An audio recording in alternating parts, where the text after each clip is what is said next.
அஸ்ஸலாமு அலைக்கும் ஃப்ரெண்ட்ஸ், எல்லா புகழும் இறைவனுக்கே. இன்றைக்கி என்னோடய கிச்சன் க்ளீனிங் ஒர்க் தான் பார்க்க போகிறீங்க. அது மட்டும் இல்லை, ஆம்பளைங்க செய்யக்கூடிய வேலையை நம்மளும் செய்யலாம் அப்படிங்கிறதையும் இந்த vlogல சொல்லியிருக்கேன். இன்றைக்கி காலையிலேருந்து சாயங்காலம் வரைக்கும் நான் என்னென்ன செஞ்சேன் அப்படிங்கிறத இந்த வீடியோ ஃபுல்லாக பார்க்க போகிறீங்க. வீடியோ ரொம்ப இன்ட்ரெஸ்டிங்காக இருக்கும். வாங்க வீடியோக்குள்ளே போய் பார்க்கலாம். என்னுடைய சேனலை இது வரைக்கும் நீங்கள் சப்ஸ்கிரைப் பண்ணலைன்னா சப்ஸ்கிரைப் பண்ணிவிட்டு லைக் பண்ணிவிட்டு உங்கள் ஃப்ரெண்ட்ஸ் அண்ட் ஃபேமிலிக்கு இந்த வீடியோவை ஷேர் பண்ணுங்கள். இப்போ வாங்க நம்ம வீடியோக்குள்ளே போகலாம். மீஷோவில் இந்த ஸ்டாண்டு நான் ஆர்டர் போட்டிருந்தேன். இது நேற்று தான் வந்துச்சு. இது பார்க்குறதுக்கு கொஞ்சம் ஷைனிங்காக தான் இருக்குது. இருந்தாலும் ஒரு வார்னிஷ் அடித்து வச்சுட்டா நல்லாயிருக்கும் அப்படின்னு தோணுச்சு. வீட்டுக்காரங்கக்கிட்ட சொன்னேன், பார்க்குறேம்மா செய்கிறேன் அப்படின்னாங்க. சரி, இவங்களை எதிர்பார்த்தா சரி வராது, நாமளே களத்தில் இறங்கிடலாம் அப்படின்னு சொல்லிட்டு நானே பெயிண்ட் அடிக்கலாம் அப்படின்னு சொல்லிட்டு ஆரம்பிச்சிட்டேன். பொண்ணு ஸ்கூலுக்கு அனுப்பும்போது சமையல் வேலையெல்லாம் முடிஞ்சிருச்சு. அதனால் க்ளீனிங் வேலை ஸ்டார்ட் ஆகிடுச்சு. கொரோனா ஸ்டார்ட் ஆன நேரத்தில் வீட்டில் என்ன பண்ணுறதுன்னு தெரியாமல் இந்த பிளாஸ்டிக் 7up பாட்டில்லாம் வச்சு பூச்செடி வைக்கிற அந்த பாட்டில்லாம் நாங்கள் ரெடி பண்ணிகிட்டு இருந்தோம், நானே போடணும். அப்போ வாங்கின வார்னிஷ் தான் இது. நல்லாவே இருக்குது. இது வந்து மீஷோவில் தான் ஆர்டர் போட்டேன்னு நினைக்கிறேன். கெட்டியாகாமல் நல்ல லிக்விடாக தான் இருந்துச்சு. இப்போ எனக்கு இது வந்து உதவுச்சு பாருங்கள். இந்த மாதிரி சின்ன சின்ன வேலைகள்லாம் ஆம்பளைங்களை எதிர்பார்க்காம நம்மளே செஞ்சிடலாம். அவங்கக்கிட்ட சொன்னால் அவங்களுக்கு எப்போ டைம் கிடைக்குதோ அப்போ தான் செஞ்சு கொடுப்பாங்க. அது வரைக்கும் நமக்கு பொறுமை இருக்கணும் இல்லையா? அதெல்லாம் எடுத்து நம்ம அரேஞ்ச் பண்ணால் தான் நமக்கு நிம்மதியாக இருக்கும். அதனால் நானே களத்தில் இறங்கிட்டேன். சரி, அடித்து கொஞ்சம் நேரம் வெயிலில் வைக்கலாம் அப்படின்னு. ஆனால் அது ஃபேன் காற்றுல நல்லாவே காஞ்சிருச்சு. தொடும்போது வந்து கையிலலாம் ஒட்டலை, நல்லாவே இருந்துச்சு. அடித்து முடித்ததுக்கப்புறம் தான் எனக்கு பேப்பர் போடணுன்னே தோணுச்சு. பின்பக்கம் அடிக்கும்போது கீழே ஒட்டுதோ என்னமோ அப்படின்னு சொல்லிட்டு ஒரு நியூஸ் பேப்பரை விரிச்சுக்கிட்டேன். இந்த மாதிரி சின்ன சின்ன வேலையெல்லாம் ஆம்பளைங்களை எதிர்பார்க்காம நம்மளே செஞ்சுறது தான் நல்லதுன்னு நினைக்கிறேன். இப்போ பின்பக்கம் பாருங்களேன், நல்லா ஸ்ட்ராங்காக இருக்குது. ஒரு பலவை கூட கொடுத்துருக்காங்க. அதில் பின்னாடியுமே நல்ல வார்னிஷ் அடித்து விட்டுட்டேன். அடிச்சுட்டு கொண்டு போய் வெயிலில் வச்சாச்சு. அப்புறம் ஆயில் வைக்கிற மாதிரி 2 அடுக்கு ஸ்டாண்ட் ஒன்று வாங்கியிருந்தேன் மெட்டலில். அது என்ன அப்படின்னா, அது தரையோட தரையாக இருக்கிற மாதிரி இருக்குது. கீழே புஷ்லாம் எதுவுமே கொடுக்கல. அது லைட்டாக தண்ணி பட்டு துருப்பிடிக்க ஆரம்பிச்சிருச்சு. சரி, இதுக்கு ஒரு ஸ்ப்ரே பாட்டில் ஒன்று ஆர்டர் போட்டிருந்தேன் மீஷோவில். இந்த ஸ்ப்ரே பாட்டிலை வச்சு பெயிண்ட் அடித்தா தான் இது நல்லாயிருக்கும். நம்ம ப்ரெஷ் வச்சு பண்ணோன்னா அந்த அளவுக்கு ஃபினிஷிங்காக இருக்காது. இந்த மாதிரி ஸ்ப்ரே பாட்டில் ஒன்று வாங்கி வச்சுட்டிங்கன்னா அடிக்கடி இந்த மாதிரி கிச்சனில் இருக்கிற இந்த மாதிரி மெட்டலுக்கெலாம் நாமளே பெயிண்ட் பண்ணிக்கலாம். அதுதான் பண்ணிகிட்ருக்கேன்.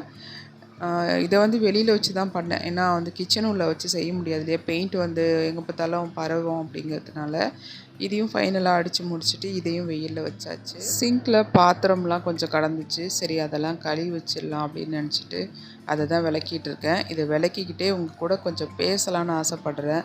உங்களுக்கு 40 வயசு தாண்டிடுச்சா? அப்போ இந்த மெசேஜ் உங்களுக்காக தான். கண்டிப்பாக வந்து ஸ்கிப் பண்ணாமல் பாருங்கள். 40 வயசு ஆயிடுச்சுனாலே நமக்கு எல்லா வியாதியும் வர ஆரம்பிச்சிடும். அதுக்கு முன்னாடியே நம்ம உடம்புல ஹீமோக்ளோபினை செக் பண்ணிக்கோங்க. ஏன்னா என்னுடைய அனுபவத்தில் சொல்கிறேன், ஹீமோக்ளோபின் குறைஞ்சிருச்சு அப்படின்னா பலவிதமான நோய்களுக்கு இந்த பெண்கள் வந்து ஆளாகிறாங்க. அதுக்கு நானே உதாரணம் தான். சுத்தமாக ஹீமோக்ளோபின் இல்லாமல் ரொம்ப அவஸ்தைப்பட்டு போயிட்டேன். ஆரம்பத்திலே பெண்கள் வந்து அதிகமாக ஹீமோக்ளோபின்குள்ள பழங்கள், காய்கறி, கீரைகள் இது எல்லாமே எடுத்துக்கோங்க. குடும்பம் அவசியம்தான். அதை விட நம்மளுடைய ஹெல்த் ரொம்ப ரொம்ப முக்கியம். நாம் நல்லா இருந்தால் தான் நம்ம குடும்பத்தையும் நம்ம குழந்தைங்களையும் நல்லா பார்த்துக்க முடியும். அதனால் என்ன தான் வேலைன்னு ஓடிக்கிட்டு இருந்தாலும் உடம்புக்கு என்னென்ன கொடுக்கணுமோ அதை கொடுத்துக்கோங்க. ஏன்னா வந்து பின்னாடி ரொம்ப கஷ்டமாக இருக்கும். இப்போவே வந்து நீங்கள் ஒரு 30 வயசுலேருந்தே உங்களை வந்து நல்லா செக் பண்ணிக்கோங்க. தரவாக உங்களை பரிசோதனை பண்ணிக்கோங்க, என்னென்ன குறைபாடுகள் இருக்குது அப்படின்னு. அதுக்காக மெடிசன்லாம் எடுக்காதீங்க. எந்த அளவுக்கு நம்மளால் வீட்டிலையே ப்ரிப்பேர் பண்ணி சாப்பிட முடியுமோ அந்த மாதிரி காய்கறி, கீரைகள், பழங்கள், டேட்ஸ், ட்ரை ஃப்ரூட்ஸ் அந்த மாதிரி நிறைய எடுத்துக்கோங்க. அது குறைஞ்சதுக்கப்புறம் தான் சாப்பிடணுன்னு அவசியம் இல்லை. உலர் திராட்சை கண்டிப்பாக காலையில் சாப்பிடுங்க. அது ரொம்பவே ஹெல்தி. ப்ளட்டு நல்லா ஊறி வரும். என்னோடய அனுபவத்தில் நான் சொல்கிறேன். கண்டிப்பாக ட்ரை பண்ணி பாருங்கள். குழந்தைங்க ரொம்ப ரொம்ப முக்கியம். குழந்தைங்கள நல்லா பார்த்துக்கணும் அப்படின்னா நாம் நல்லா இருந்தால் தான் அதை செய்ய முடியும். அதுக்காக தான் திரும்ப திரும்ப நான் சொல்கிறேன். இதில் கொஞ்சம் கவனமாக இருங்க.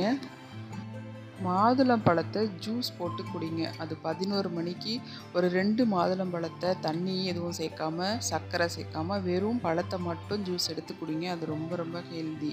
நான் திரும்ப திரும்ப ஏன் இதை சொல்கிறேன் அப்படின்னா, நம்ம உடம்ப ஆரம்பத்துலேருந்து கவனிச்சா தான் நம்ம கடைசி வரைக்கும் நல்லா ஆரோக்கியமாக இருக்க முடியும். எல்லாரையும் ஆரோக்கியமாக பார்த்துக்க முடியும். போங்கப்பா, யாராவது போட்டு கொடுத்தா குடிக்கலாம், நம்மளே போட்டு நம்மளே குடிக்கணுமா? அப்படி தான் நானும் நினச்சேன். அதெல்லாம் எதிர்பார்த்தா கண்டிப்பாக நடக்காது. யாரும் நமக்கு போட்டு கொடுக்க மாட்டாங்க. நாம தான் எல்லாருக்கும் போட்டு கொடுக்கணும். ஏன்னா நாம் அப்படியே பழக்கிட்டோம் எல்லாத்தையும். அவங்கள சொல்லியும் குத்தம் இல்லை. அது உண்மைதான். யாராவது போட்டு கொடுத்தா நல்லா தான் இருக்கும். நம்மளோட அம்மா இருந்தால் நம்மளுக்கு போட்டு கொடுப்பாங்க. அம்மாவுக்கு ரொம்ப வயசாயிடுச்சு, அவங்களால எதுவுமே செய்ய முடியாது. அவங்க தினமும் ஃபோன் போட்டு என்னை பற்றி கவலைப்படுறதே வேலையாக இருக்கும். காலையில் எழுந்திரிச்சோடனே சாப்பிட்டியாம்மா, ஜூஸ் போட்டு குடிச்சியாம்மா, மாத்திரை போட்டியாம்மா அப்படின்னு அவங்க விசாரிச்சுட்டே இருப்பாங்க. அம்மா இருக்கிற வரைக்கும் தான் இந்த மாதிரியெல்லாம் நமக்கு விசாரிக்கிறதுக்காவது ஆள் இருக்கும். அதுக்கப்புறம் எனக்கு 2 பெண் குழந்தைங்க இருக்கிறாங்க. அவங்க 2 பேருமே வந்து படிப்பில் அதிக கவனம் இருக்கணுங்கிறதுக்காக அவங்கக்கிட்டே நான் அதிகமாக சொல்ல மாட்டேன். அவங்க இருக்கிற வரைக்கும் என்னை நல்லாவே பார்த்துப்பாங்க. ஸ்கூல் போகிற நேரம் தவிர மற்ற நேரத்தில் எல்லாமே நல்லாவே கவனிச்சுப்பாங்க. இருந்தாலும் அவங்களுக்கு ப்ரெஷர் கொடுக்கக்கூடாது அப்படின்னு நான் அவங்கக்கிட்ட எதுவும் சொல்ல மாட்டேன். அவங்களா வந்து எனக்கு செய்வாங்க, கண்டிப்பாக செய்வாங்க. பெண் குழந்தைங்கனாலே அம்மானா அது ஒரு இதுதான். அம்மா இல்லைன்னா அவங்களுக்கும் ரொம்ப கஷ்டம் இல்லையா? அதனால ரொம்ப கேர் எடுத்து பார்த்துப்பாங்க. இப்படி பாத்திரம் கழுவுனதுக்கப்புறம் கொஞ்சமாக சிங்கில் வந்து இந்த லிக்யூடை ஊற்றி நான் கழுவி விட்டுருவேன். இது வந்து லோக்கலில் கெமிக்கல் கடையில் வந்து இருக்குது, பிராண்டட்லாம் கிடையாது. நல்லா மறிக்கொழுந்து வாசனை அடிக்கும் இந்த லிக்யூடில்.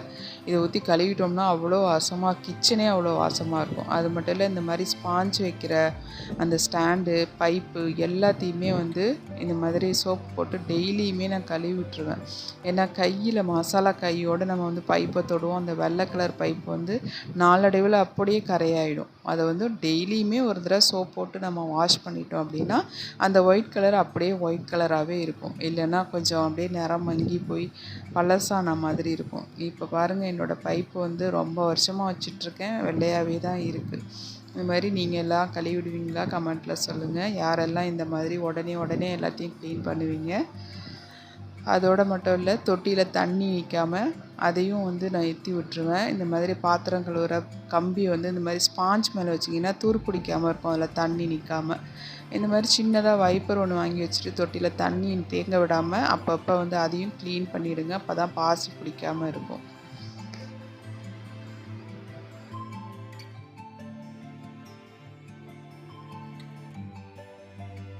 பெயிண்ட் அடிக்கும் போது கையில் க்ளவுஸ் போடாமல் ஆர்வ கோளாறில் பெயிண்ட் அடிச்சுட்டு அது கையெல்லாம் ஒட்டிக்கிச்சு. பாத்திரம் கழுவும் போது முக்கால்வாசி போயிடுச்சு, இன்னும் கொஞ்சம் தான் இருக்குது. நீங்கள் பெயிண்ட் அடிச்சிங்கன்னா க்ளவுஸ் போட்டுட்டு அடிங்க. பாத்திரம்லாம் கழுவுனதுக்கப்புறம் கேஸ் அடுப்பை க்ளீன் பண்ணியாச்சு.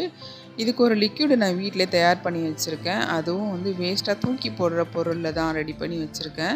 இதை நான் லைசால் பாட்டிலில் ஊற்றி வச்சுருக்கேன். இந்த மாதிரி ஸ்ப்ரே பாட்டில் ஏதாவது காலியாகிடுச்சுன்னா தூக்கி போட மாட்டேன். இந்த மாதிரி நம்ம யூஸ் பண்ணிக்கலாம்.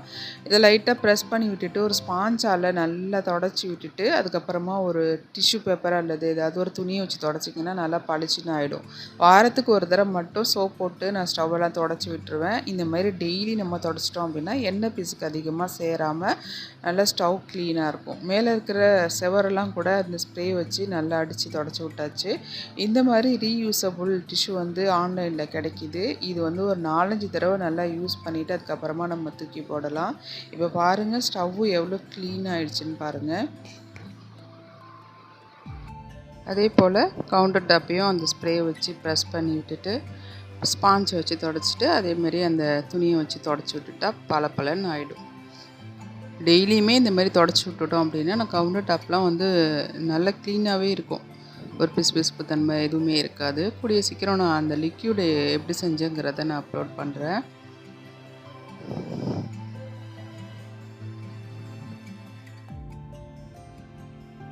எண்ணெய் வைக்கிற ஸ்டாண்டு வெளியில் காஞ்சிட்ருக்கறனால இப்போதைக்கு நான் வந்து இந்த இடத்துல வச்சுருக்கேன். காஞ்சதுக்கப்புறமா நம்ம எடுத்து இதில் வச்சிடலாம் ஸ்டாண்டில். குழந்தைங்களுக்கு செய்யக்கூடிய ஹெல்தியான ராகி பிஸ்கட் தான் செஞ்சிட்ருக்கேன். நாளைக்கு எங்கள் வீட்டுக்கு ஒரு பாப்பா வரா, அவளுக்காக தான் இந்த பிஸ்கெட்டை வந்து நான் ரெடி பண்ணிகிட்ருக்கேன். இதோட ஷார்ட்ஸ் வீடியோ வந்து ஏற்கனவே நான் கொடுத்துருக்கேன், செக் பண்ணி பாருங்கள் என்னோடய சேனலில் போய். இதோட ஃபுல் வீடியோ ஷார்ட்ஸில் இருக்குது. பிஸ்கட் செஞ்சு முடிச்சுட்டு இன்னொரு வேலை இருக்குது, அதையும் செஞ்சு முடிக்கணும். இன்னொரு வேலை இருக்குதுன்னு சொன்னேன் இல்லையா, அது இதுதான். இந்த சத்து மாவை வந்து நான் வறுத்து ஆற வச்சுருக்கேன். அதோட ராகி பிஸ்கெட்டும் ரெடி ஆயிடுச்சு. வறுத்து வச்சுருந்த சத்து மாவையும் அரைச்சாச்சு. இதோட வீடியோ ஷார்ட்ஸாக நான் கொடுத்துருக்கேன், நான் லிங்க் பின் பண்ணுறேன், செக் பண்ணி பாருங்கள். திரும்பவும் பாருங்கள் என்னுடைய கிச்சன் என்ன கெதியில் இருக்குதுன்னு. எல்லா வேலையும் முடித்ததுக்கப்புறம் இது எல்லாத்தையுமே நான் திரும்ப எல்லாத்தையும் க்ளீன் பண்ணி தொடச்சி எடுக்கணும். ஓகே ஃப்ரெண்ட்ஸ், இந்த வீடியோ உங்கள் எல்லாருக்கும் ரொம்ப பிடிக்கும் அப்படின்னு நம்புகிறேன். பிடிச்சிருந்துச்சுன்னா சப்ஸ்கிரைப் பண்ணுங்கள், வீடியோக்கு ஒரு லைக் போடுங்க, உங்கள் ஃப்ரெண்ட்ஸ் அண்ட் ஃபேமிலிக்கு என்னுடைய வீடியோவை ஷேர் பண்ணுங்கள். மீண்டும் ஒரு நல்ல லாகில் அடுத்த இதில் சந்திக்கலாம் இன்ஷா அல்லாஹ்.